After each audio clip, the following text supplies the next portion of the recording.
Dando sequência ao nosso trabalho a respeito de direito constitucional, estamos tratando a respeito do poder constituinte. Vamos falar agora, estamos falando, e vamos prosseguir tratando a respeito do poder constituinte originário. Falaremos agora de suas características e alguns detalhes mais.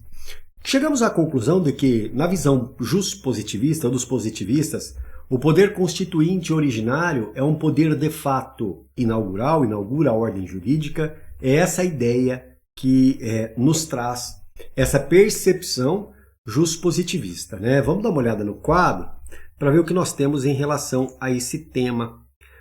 Qual é o titular do poder constituinte originário? Esse é o tema proposto agora.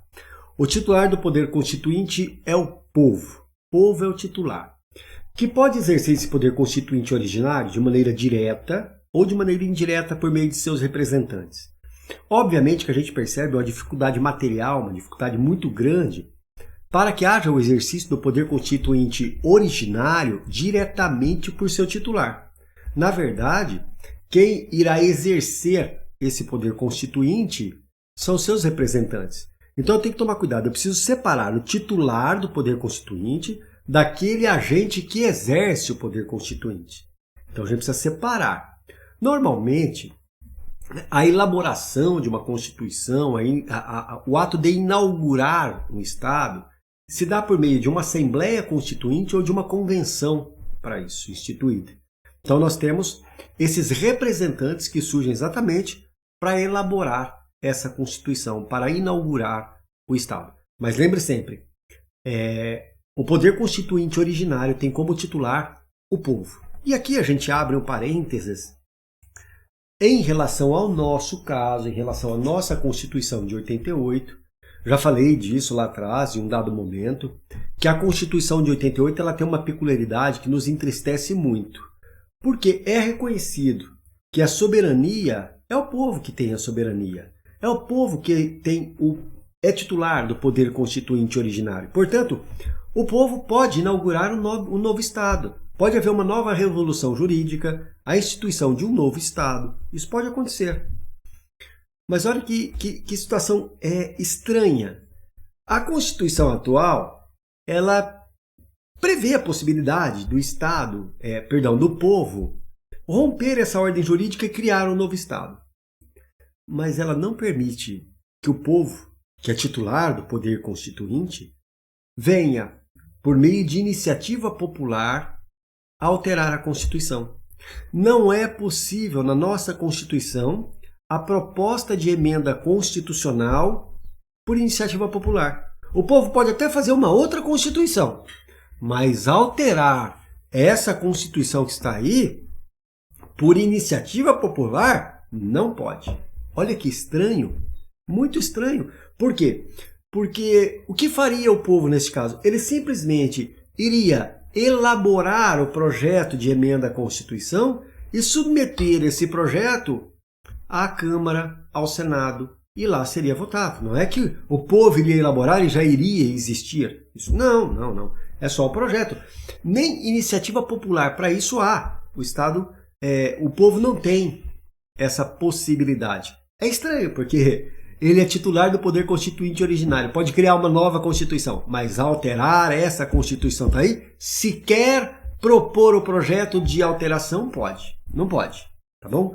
Bastante estranho isso, Mas vamos lá. Titular do poder constituinte originário é o povo, tá bem? Isso nós não podemos esquecer. Agora, vamos à nossa caminhada novamente. Vamos observar o que nós temos aqui em relação ao nosso tema. Vamos lá, olha. Características do poder constituinte originário. Nós temos aqui as características. Ele é inicial, incondicionado, latente, ilimitado e autônomo. Então, vou repetir. Inicial, incondicionado, latente, ilimitado e autônomo. Essas são as características do poder constituinte originário. Logicamente, é lógico que essas características devem ser aqui trabalhadas, estudadas. Acho que não estava no quadro, Agora tá, vamos lá, olha. É inicial, incondicionado, latente, ilimitado e autônomo. Essas são as características do poder constituinte originário. Agora, olha que interessante. Quando a gente fala que essas são as características, o que se quer exatamente dizer? Primeiro, ele é inicial, ele é inaugural no sentido de ser um poder de fato. É ele que inaugura a ordem jurídica. É ele que inaugura o Estado.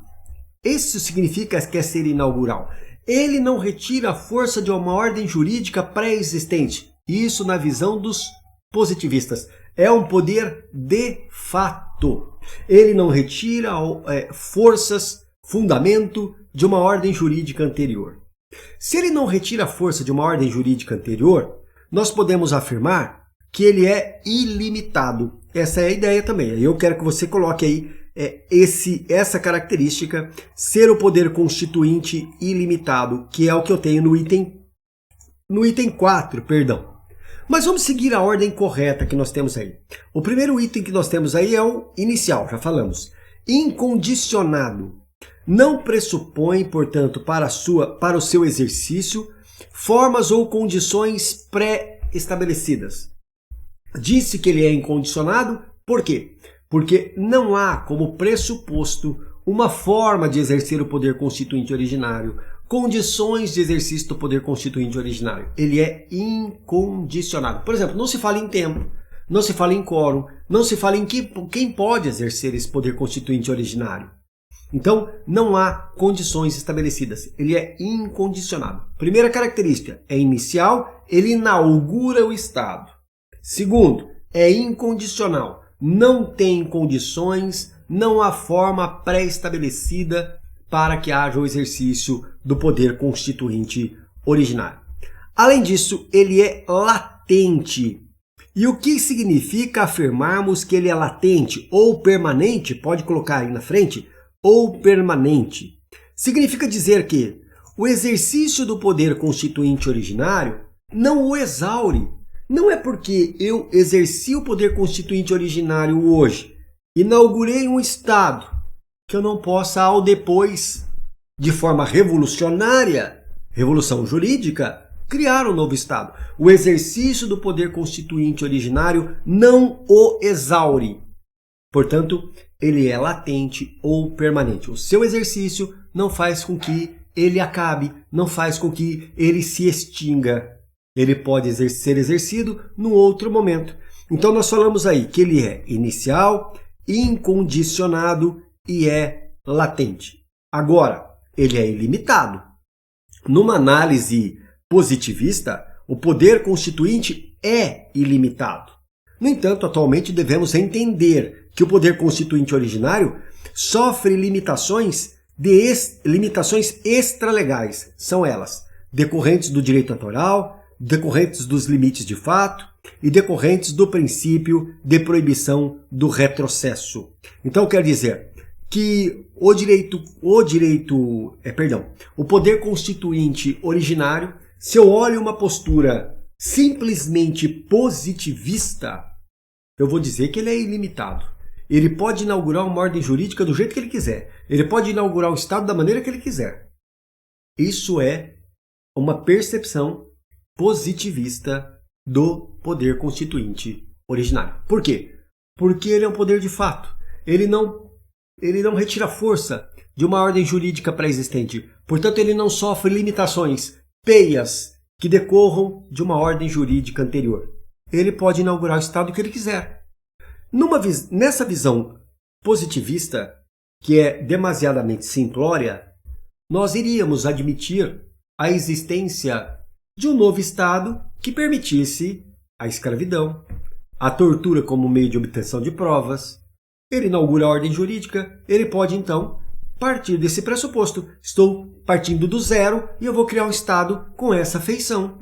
Um Estado onde eu tenha a escravidão instituída e onde eu tenha a tortura como meio de obtenção de prova em âmbito penal. Ponto. Eu posso fazer, eu inauguro. Essa visão positivista nos permite afirmar que o poder constituinte originário é de fato ilimitado. Entretanto, no constitucionalismo contemporâneo, pós-Segunda Guerra Mundial, com todos os traumas decorrentes dessa Segunda Guerra, do Holocausto, de tudo isso, a gente tem que ali partir de um pressuposto de que há uma limitação ou diversas limitações, ao menos para aqueles que pretendem participar de uma estrutura global que compõe ali o que chamamos de constitucionalismo moderno, constitucionalismo contemporâneo, tá? Onde eu tenho uma visão levando em conta o princípio da dignidade da pessoa humana, eu tenho o direito natural como algo que irá nortear a atuação, a proibição de retrocesso. Então, se eu tenho na Constituição hoje a proibição da escravidão, proibição da tortura, o novo Estado que vem a ser inaugurado não pode retroceder. Tá? Então, eu tenho uma ordem internacional onde, preste atenção, eu tenho sistemas de proteção dos direitos humanos. Sistema nacional, regional, global. Então, eu tenho sistemas de proteção dos direitos humanos. Eu não posso simplesmente abdicar isso e criar um Estado que não dê atenção a isso. Agora, e para nossas provas, como é que a gente faz? Para nossas provas é outra história. Perguntado a você quais são as características do poder constituinte originário. Até agora, inicial, incondicionado, latente ou permanente e ilimitado. Tá bem? Essa é a ideia que nós vamos ter numa prova objetiva. Finalmente, nós temos aqui a última característica que deve ser destacada. O poder constituinte, ele é autônomo. E o que significa ser autônomo? A estruturação da nova Constituição será determinada pelo poder constituinte. E acabou. Portanto, essa estrutura da nova Constituição é determinada pelo poder constituinte, sem que haja aí uma pré-definição. Tá? Então, essas são as características do poder constituinte originário. Inicial, incondicionado, latente ou permanente, ilimitado e autônomo. Agora, vamos abrir aqui o parênteses e vamos conversar um pouco, né? Preste atenção. Se na sua prova surgir a seguinte questão: numa visão justnaturalista, podemos afirmar, sem erro, que o poder constituinte originário é ilimitado? Errado. Aí está errado. Por quê? Para os justnaturalistas, o poder constituinte originário retira força da ordem jurídica antecedente, ou seja, do direito natural, sofrendo as limitações que havia, ou que pré-existia a instituição desse Estado. Portanto, na visão de Locke, por exemplo, o direito de propriedade que pré-existia a instituição do Estado, ele tem continuidade. Ou seja, o Estado que vem a ser inaugurado neste momento tem que respeitar a propriedade. É essa a visão de Locke. E é isso que ocorreu com a Revolução Francesa. Entretanto, hoje, se a gente observa se a gente dá atenção às características do poder constituinte originário sob aspecto positivista, ele é ilimitado, ele não sofre qualquer limitação. Tá certo? Então, muito cuidado em relação a esse tema, muito cuidado em relação a esses pequenos detalhes, né? Questões práticas e questões bastante relevantes. Tá? Vou colocar aqui no quadro, eu vou abrir para a gente visualizar o que de fato surge nesse momento. Questões práticas a respeito do poder constituinte originário. Devemos dispensar atenção ao conflito entre a nova Constituição e a ordem jurídica anterior, isto é, em relação a leis e outros atos normativos anteriores e ainda em face da Constituição anterior. Surgem, então, diversos problemas, diversos questionamentos que são extremamente importantes na nossa caminhada. Então, vamos lá. Primeiro problema que surge é a respeito da não recepção. Tá, vamos observar o que eu tenho anotadinho no quadro e aí a gente conversa sobre isso. O conflito entre a Constituição e leis anteriores encontra solução na prevalência daquela, ou seja, na prevalência da Constituição. O ato infraconstitucional vigente, que se contraponha às regras e princípios da nova Constituição, não será recepcionado pela Constituição. Há, neste caso, a não recepção ou a revogação por inconstitucionalidade. Vamos conversar a respeito desse tema. Preste atenção, olha. Vamos lá. Imaginemos uma lei que pré-existia a Constituição. Então, a Constituição foi inaugurada hoje, foi editada hoje. A lei estava em vigência até ontem. E a lei que estava em vigência até ontem é uma lei que guardava compatibilidade com a Constituição anterior. Portanto, não era inconstitucional. É uma lei que guardava compatibilidade com a Constituição anterior. Portanto, válida, vigente, tudo certinho. Editada a nova ordem constitucional, a nova Constituição, agora eu percebo que aquela lei que estava lá atrás, que estava de acordo com a Constituição vigente, ela não encaixa mais aqui. Ou seja, se eu comparo a lei anterior com a nova Constituição, tem um antagonismo. Ela está trombando, então não é possível.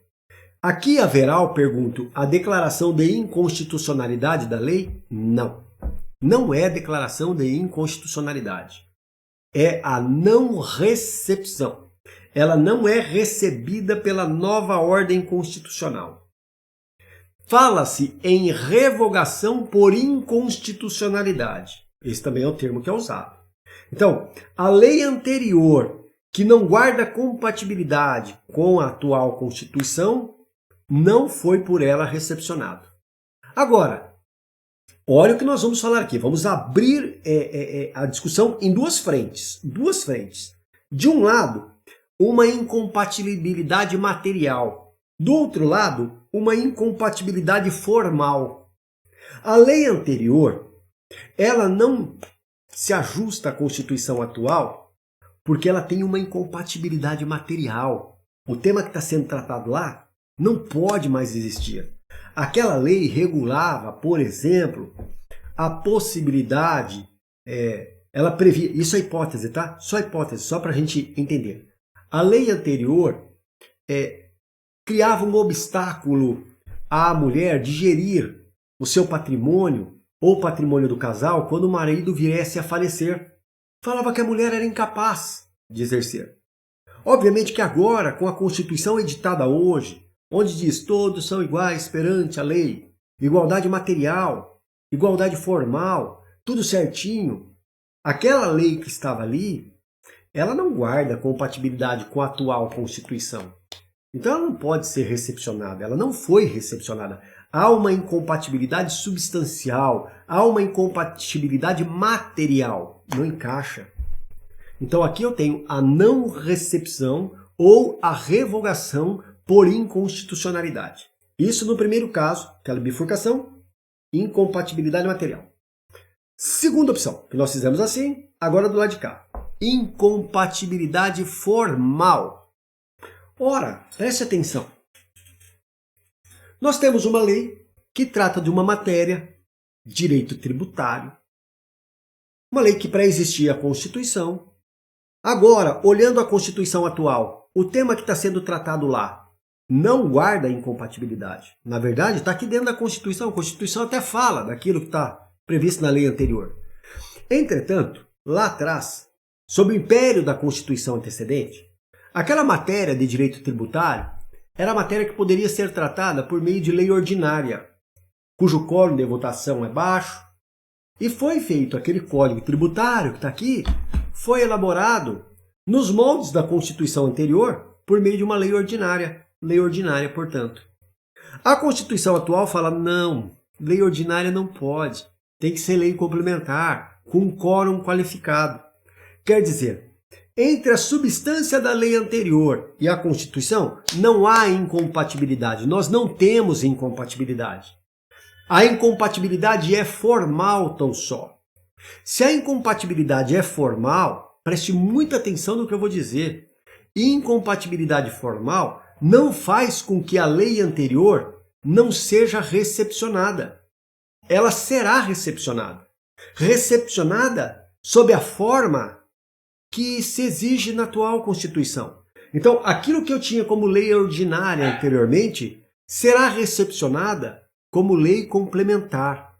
É o que nós tivemos com diversas leis. Por exemplo, o Código Penal. O Código Penal era um decreto-lei. Foi recepcionado como lei ordinária. Por quê? Porque o defeito era, na verdade, sob aspecto formal. Era uma incompatibilidade formal.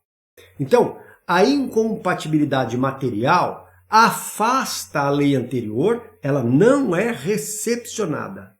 A incompatibilidade formal não afasta a lei anterior, ela é recepcionada agora, respeitado o que há como condição nessa nova Constituição. Então a gente tem que tomar bastante cuidado em relação a isso. Ora, professor, então, em todas as ocasiões, em todos os momentos que eu tenho essa incompatibilidade formal, a lei que pré-existia será recepcionada? Não. Eu tenho vício formal chamado de orgânico. Aí tem um problema. E aí eu quero que você abra um parênteses. Imaginemos que a Constituição anterior falava, olha, a matéria que é tratada é de competência do Estado. O Estado editou a lei. E agora a atual Constituição vem e diz, essa matéria é de competência da União. Tem um defeito formal? Tem. Orgânico. Não é recepcionado. Então, defeito formal orgânico não gera a recepção. Não permite a recepção. Então, em síntese, incompatibilidade material entre a lei anterior e a atual Constituição gera a não recepção da lei. Incompatibilidade formal entre a lei anterior e a atual Constituição não tem problema. A lei será recepcionada agora sob a tutela de uma nova ordem jurídica. Então, é recepcionada. Só que há um defeito formal que afasta a lei anterior, que é a incompatibilidade formal ou vício formal orgânico, onde a competência para tratar da matéria era de um ente, passou a outro, agora não dá para receber. Vamos dar uma olhada no quadro, então, para a gente destacar o que nós temos em relação a esse tema. Atenção, não há que se falar em inconstitucionalidade, trata-se de não recepção em razão de revogação por inconstitucionalidade ou simplesmente revogação. Isso no caso da não recepção. Agora, olha que interessante. Quando a gente olha a Constituição, a gente percebe que eu tenho leis anteriores que não guardam incompatibilidade e serão recepcionadas. São recepcionadas pela nova ordem jurídica. E é exatamente o que nós temos anotado aqui. Vamos lá, olha. Com o advento da nova Constituição, inaugurada a nova ordem jurídica, não haverá a invalidação de todo o ordenamento jurídico que lhe antecede. As normas anteriores que não guardem incompatibilidade material frente à nova Constituição serão mantidas, serão recepcionadas, mas agora sob um novo manto de validade, sob um novo fundamento de validade, que é a nova Constituição. Aqui eu tenho o instituto da recepção da lei anterior, que não guarda incompatibilidade. Surge, todavia, uma observação, que aqui a gente precisa deixar muito claro. Conforme é como anotado anteriormente, a incompatibilidade formal não impedirá, a princípio, a recepção da lei anterior, exceto, e aí tem exceção, há, todavia, situação em que o vício formal justificará a não recepção. Isto ocorre quando há alteração da competência, vício formal orgânico. Se determinada lei foi editada pelo município, mas agora é de competência do Estado ou da União, não se admite a recepção. Então, neste caso, não haverá recepção. Então, aqui a gente precisa guardar muito bem esses detalhes. Lei anterior, ordenamento jurídico anterior, tá? A ordem jurídica antecedente, ela não é totalmente revogada pela Constituição, pela nova Constituição. Revoga-se a Constituição anterior, mas o ordenamento jurídico todo não será revogado. Eu preciso ver o que é compatível e o que não é. Havendo compatibilidade, nós vamos receber as leis que estavam lá, porque há compatibilidade material. Ela encaixa, dá tudo certo, então venha para cá. Aquelas que têm incompatibilidade material são afastadas. Revogação. Tá? Não recepção ou revogação por inconstitucionalidade. Há aquelas que têm defeito formal, que não se ajustam porque há uma incompatibilidade formal. ainda estas serão recebidas, serão recepcionadas. Aquilo que foi editado sob uma lei ordinária, que agora exige lei complementar, é recepcionado como lei complementar. Então, essa recepção existe quando há vício formal, exceto, conforme a gente destacou, se o vício formal é orgânico, quando altera a competência para editar a lei. Aí ela não será recepcionada, tá bom? Então, eu quero que você observe todos esses detalhes, características do poder constituinte originário, as questões polêmicas e relevantes que nós temos, outras nós encontraremos um pouco mais adiante. Aliás, nós vamos começar o próximo bloco tratando exatamente disso, seguindo nesses conflitos na solução intertemporal entre, por exemplo, o que eu tenho na Constituição atual e o que eu tinha na Constituição anterior. Nós vamos tratar disso, tá certo? É isso aí.